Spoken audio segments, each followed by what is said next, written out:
ने ट्रस्ट ने खरीदा 5:11 पर और रवि मोहन तिवारी ने खरीदा 5:22 पर।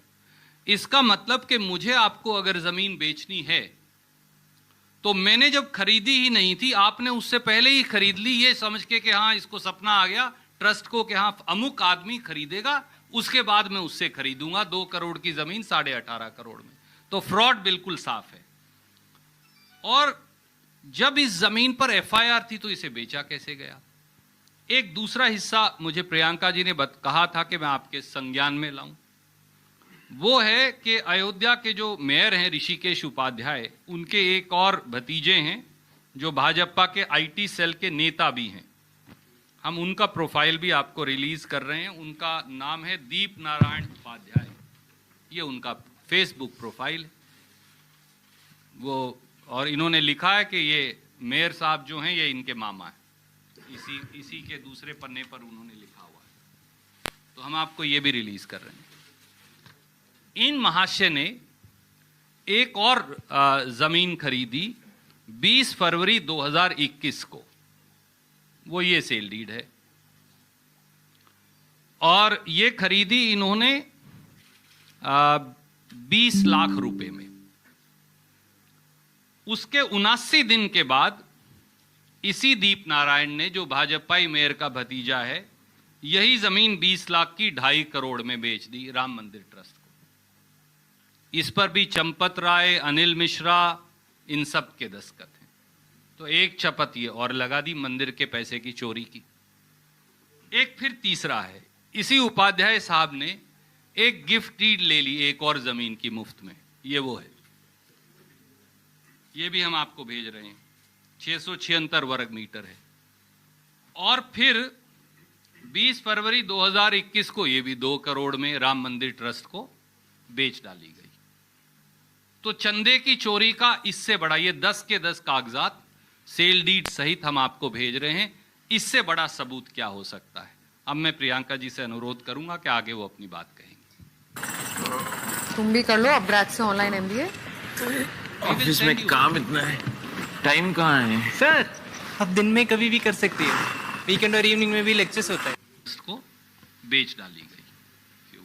तो चंदे की चोरी का इससे बड़ा, ये 10 के 10 कागजात सेल डीड सहित हम आपको भेज रहे हैं, इससे बड़ा सबूत क्या हो सकता है? अब मैं प्रियंका जी से अनुरोध करूंगा। They can ask questions. Ma'am, shall we? Sorry?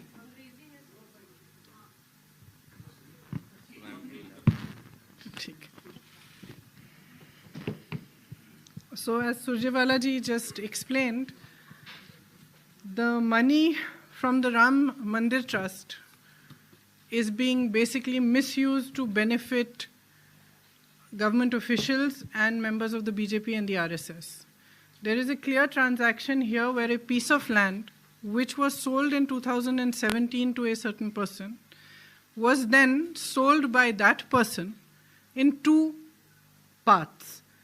The first part, which was 10,000 square meters, was sold directly to the Ram Mandir Trust for 8 crores. The second part, which was 12,000 square meters, 19 minutes later, so we're talking about the same piece of land, we've sold one piece of it, 10,000 square meters, let's say at 6 o'clock, and 19 minutes later, we are selling the second part of the same land, slightly larger part, 12,000 square meters, to a certain Ravi Mohan Tiwari for 2 crores.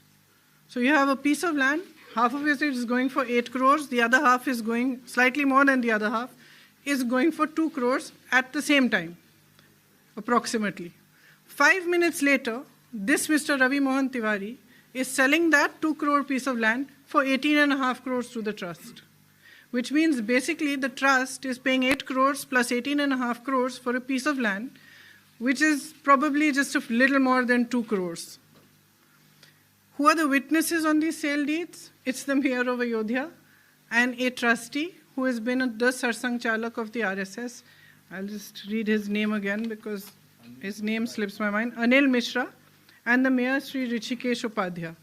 These are the witnesses to this sale deed. And it is within 5 minutes that it is sold to the trust from 2 crores to 18.5 crores. That means you've made a profit of 16.5 crores within 5 minutes. Who's making the profit? A BJP person. And this is happening repeatedly in the other transactions. Land from Dalits, which is not allowed to be sold, has also been bought by the trust and therefore been sold wrongly. Or it's bought by some officers, sorry, not by the trust directly. And then sold to the trust? Not yet, ma'am. Okay. So land has been illegally taken for this purpose by some officers. Basically what is happening is that in the area around the Ram Mandir, people from the BJP, office bearers from the BJP, workers of the BJP and the RSS, trustees, some of the trustees clearly, and some big officials of the BJP are buying and selling land to benefit themselves and actually using the trust money for this purpose. So people have given money for this trust from all over India. I have been to the houses, villages and houses of people in UP where women have told me that even the money, some of the money that they had saved up, out of that they have given to the trust. And it's being obviously blatantly misused and there's wholesale corruption happening. The other thing is that the UP government has apparently announced that it's going to hold an inquiry into this matter. But who is holding the inquiry? An officer of the level of the district magistrate.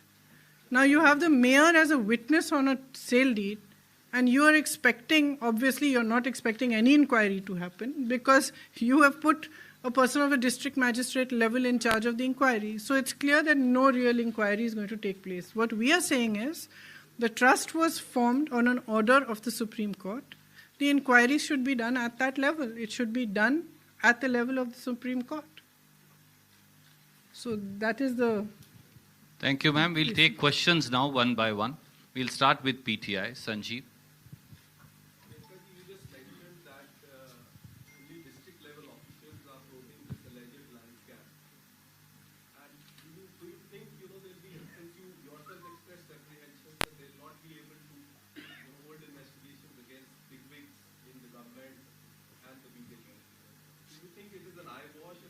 It's absolutely, that is my view. It is my view that the court, perhaps even suo motu, should intervene because here we are talking about the faith of millions and also the fact that millions of people, not necessarily well-off people, poor people also have given their savings to this trust. So there is some moral responsibility owed to them. And it's very clear that an officer of that level cannot investigate the mayor of Ayodhya.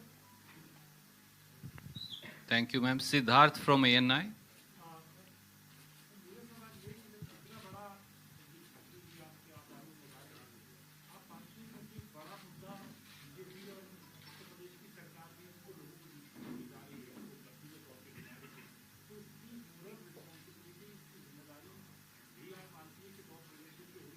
पूरी तरह से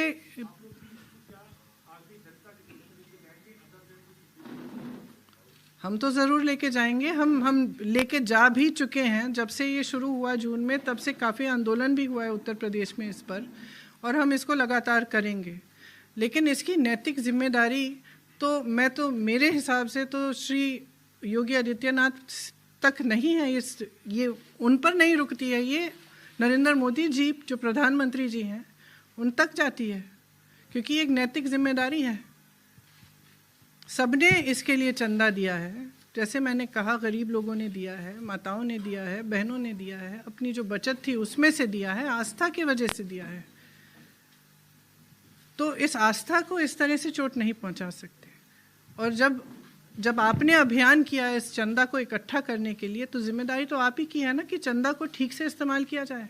अगर उस चंदा पर भ्रष्टाचार हो रहा है और वो चंदा किसी की जेब में जा रही है, तो किसकी जिम्मेदारी? आप ही की है। Thank you, ma'am. Ravi Sisodia from News 18.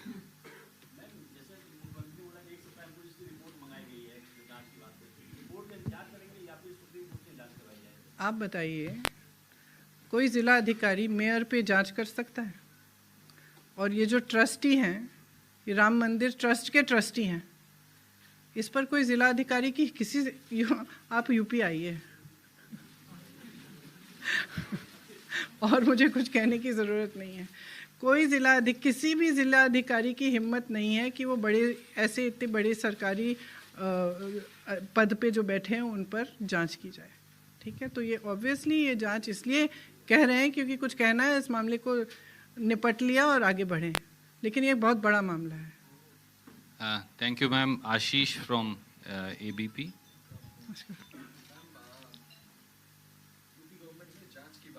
जी,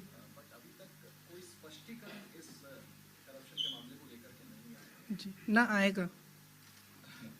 जिस तरह की जांच आप मांग रही हैं, अगर ऐसा नहीं होता है, yes you decide कि सुप्रीम कोर्ट को सो मोटो कॉग्निजेंस लेना चाहिए, in case if it doesn't happen, क्या आप या आपकी पार्टी भी खुद अदालत को अप्रोच कर सकते हैं?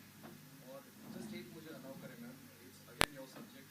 मैम लखीमपुर कांड को लेकर Let's not Ashish mix questions because let's take one question at a time.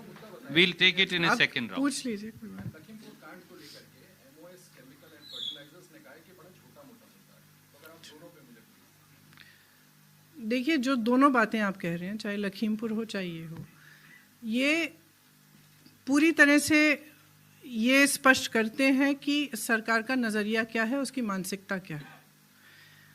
जो लखीमपुर में हुआ आप सब अच्छी तरह से जानते हैं किसने किया, और आप सब अच्छी तरह से ये भी जानते हैं कि आज तक उनके पिता की बर्खास्तगी नहीं की गई है। और वहाँ पे भी जैसे मैंने कहा, कोई अधिकारी, किसी भी अधिकारी की हिम्मत नहीं हो सकती अगर इतने बड़े मंत्री के बेटे ने ऐसा काम किया है कि उस पर ठीक ढंग से जांच करें। वही हमने उस मामले में कहा, वही हम इस मामले में कह रहे हैं। इस मामले में मैंने कहा मेयर साहब का हस्ताक्षर है, राम मंदिर के ट्रस्टी के हस्ताक्षर हैं जो आरएसएस के सरसंघ चालक हैं, और आपने पूरी जांच एक जिलाधिकारी के स्तर के इंसान को दे दी है कि आप जांच करिए। तो ये स्पष्ट है कि ये जो सरकार है इसकी मानसिकता ये है कि ऐसा जब होता है, जब कोई अपराध हो रहा है, भ्रष्टाचार हो रहा है, तो सच्ची जांच नहीं कराना चाहते, क्योंकि असलियत ये है कि उन सबको मालूम है कि क्या हो रहा है, और हो सकता है कि भागीदार भी हैं उसमें। Thank you, ma'am. Vikrant from TV9. सवाल ये है कि जिलाधिकारी स्तर पे जांच की बात की जा रही है, लेकिन जिलाधिकारी के पिता ने खुद ही 1 किलोमीटर के दायरे में काफी जमीन खरीद रखी है, तो ऐसे में क्या आप लोग सुप्रीम कोर्ट अप्रोच करेंगे? खुद डीआईजी ने भी खरीद रखी है, कह रहे हैं डीआईजी ने भी खरीद रखी है, तो सब लूट में शामिल हैं।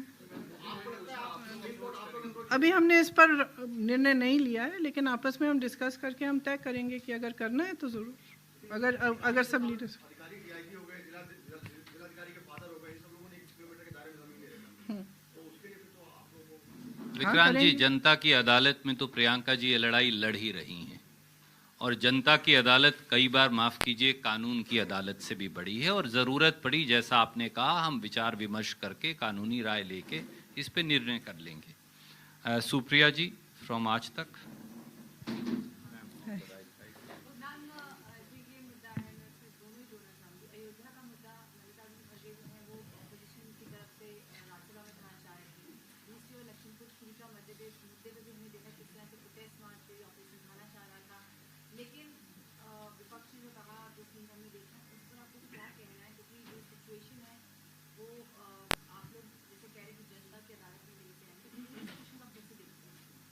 सिचुएशन ये है कि लोकतंत्र को ख़त्म किया जा रहा है, और ये है कि चाहे भ्रष्टाचार हो, चाहे अत्याचार हो, चाहे हत्याएं हो किसानों की, इन सब बातों पे ना चर्चा हो रही है, ना जांच कभी होगी, क्योंकि सरकार जानती है कि क्या हो रहा है, सरकार उसमें पक्षदार है, सरकार नहीं चाहती कि सच्ची जांच हो, और ये नहीं चाहती कि एक लोकतांत्रिक तरह से इस पर कोई भी चर्चा हो, क्योंकि चर्चा होगी आप सबको अब मजबूर हो जाएंगे दिखाने के लिए।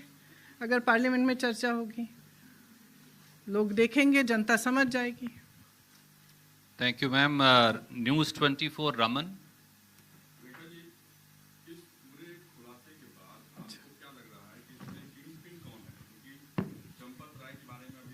अब जांच तो मैं खुद कर नहीं रही हूँ, तो मैं किंग पिन कौन है क्या?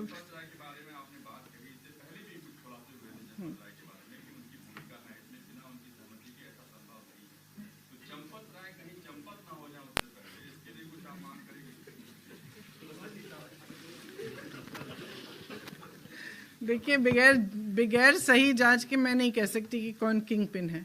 ये बहुत स्पष्ट है कि इसमें जैसे मेयर साहब के हस्ताक्षर हैं, एक नहीं 2 ट्रांजैक्शन में उनके हस्ताक्षर हैं, ये जो ट्रस्टी हैं मिश्रा जी इनके भी हस्ताक्षर हैं, तो ज़रूर ये लोग इन्वॉल्व हैं। अब इसके अलावा कौन कौन इन्वॉल्व है, कौन क्या कर रहा है, ये तो जांच ही बता पाएगी, लेकिन हम चाहते हैं कि एक निष्पक्ष जांच हो। Thank you ma'am. NDTV Sunil. Just wanted to ask you, the government is so moto taking, when you made a statement, public statement the other day, they're so moto ordered an inquiry. And I'm not getting into that because I don't want to divert that. But on this very same issue of the Ram Mandir, government has already said that they're going to do an inquiry.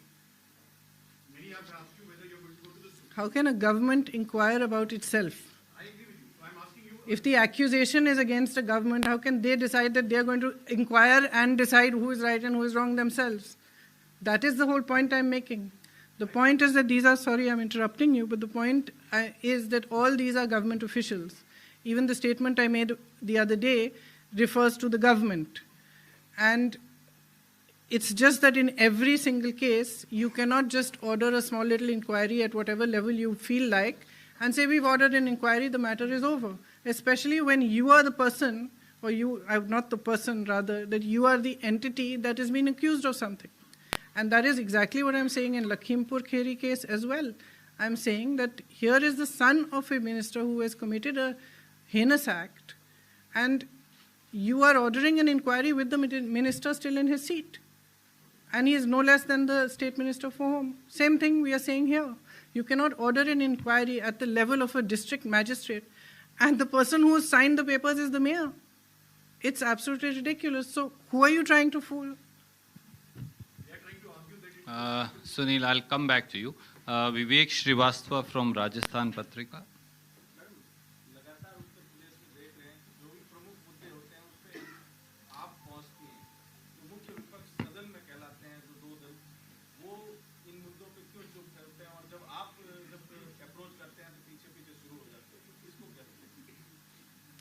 देखिए, अगर आप 2 साल पिछले 2 सालों को देखें तो उत्तर प्रदेश में जितने भी विपक्षी दल हैं, हमारे अलावा किसी ने आंदोलन नहीं किया है, कोई सड़क पे नहीं आया है, कोई किसी ने जनता के मुद्दे नहीं उठाए हैं। अब इसकी वजह क्या है? मेरी तो समझ से बाहर है। मेरी समझ से बाहर है कि मायावती जी इतनी चुप क्यों हैं। मेरी समझ से बाहर है कि अखिलेश जी 2 महीनों पहले क्यों अचानक जाग गए हैं चुनाव के पहले। इससे पहले इतने अपराध हुए, इतना गलत हो रहा है पूरे प्रदेश में, कभी बाहर नहीं निकले, कभी कुछ नहीं कहा। तो लड़ तो हम ही रहे हैं। पिछले 2 सालों से लगातार हम लड़ाई लड़ रहे हैं जनता की। हम उनकी आवाज़ उठा रहे हैं, जहाँ जहाँ अत्याचार हो रहा है, गलत हो रहा है, हम पहुँच रहे हैं, क्योंकि किसी को आवाज़ उठानी पड़ेगी और लड़ना पड़ेगा। और हम अपना कर्तव्य समझते हैं कि हम जनता के लिए लड़ें।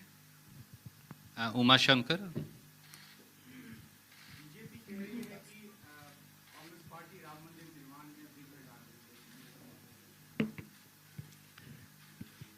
तो मैं कह रही हूँ कि हम उनके लूट में विघ्न डाल रहे हैं, कि जो राम मंदिर के लिए जो जनता ने अपनी पूरी आस्था के साथ जो चंदा इकट्ठी कराई, उसको लूट रहे हैं और हम उसमें बाधा डालेंगे, उस लूट में बाधा डालेंगे। Thank you, ma'am. I think we'll wind up and we'll carry on another time.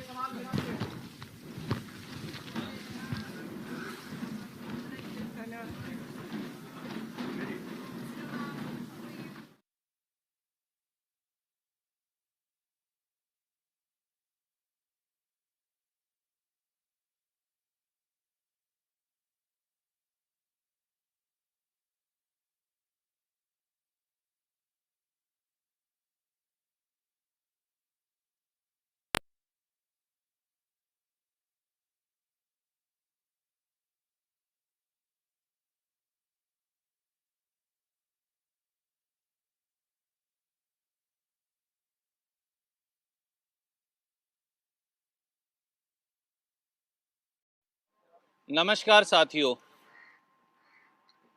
आज हमारे सब साथी सांसद गण और हम सब आज इस देश में भगवान श्री राम के नाम पर जो भाजपाई लूट चल रही है उसका पर्दाफाश करने के लिए आपके बीच हैं। देते हैं जो भगवान को धोखा, इंसा को क्या छोड़ेंगे। अब इस देश को भारतीय जनता पार्टी के चाल चेहरे और चरित्र पर इन दो शब्द वाक्यों के साथ चिंतन करने की आवश्यकता है। आज मोदी जी और योगी जी दोनों को हम तुलसीदास जी की वो दो लाइनें याद दिलाना चाहते हैं। नाम राम को अंक है, सब साधन है सून, अंक गए कछु हाथ नहीं, अंक रहे 10 गुण। यानी राम नाम की आस्था के साधन मोदी जी और योगी जी 10 गुना बढ़ जाते हैं, परंतु राम नाम की आस्था को खंडित करके कुछ हासिल नहीं होता, बल्कि 10 गुना नुकसान होता है। भगवान राम के अयोध्या में बन रहे भव्य मंदिर के नाम पर चंदे की लूट और अब भगवान राम की अयोध्या नगरी में भाजपाइयों द्वारा संपत्ति एकत्रित करने की लूट, ये साफ है कि भाजपाई अब राम द्रोह कर रहे हैं। क्या हो रहा है अयोध्या में? मर्यादा पुरुषोत्तम राम के नाम पर मर्यादा को ताक पर रखकर सीधे आम लूट मची हुई है। एक तरफ आस्था का दिया जलाया गया और दूसरी तरफ आस्था के उस दिए के अंधेरे के नीचे भगवान श्री राम के नाम पर भाजपाइयों द्वारा लूट मचाई गई, ये सच है। साथियों, अब 3 तथ्य सामने आ गए हैं। पहला, भाजपाइयों द्वारा राम मंदिर ट्रस्ट को महंगी जमीनें बेचकर करोड़ों का मुनाफा कमाया गया, चंदे की चोरी की गई।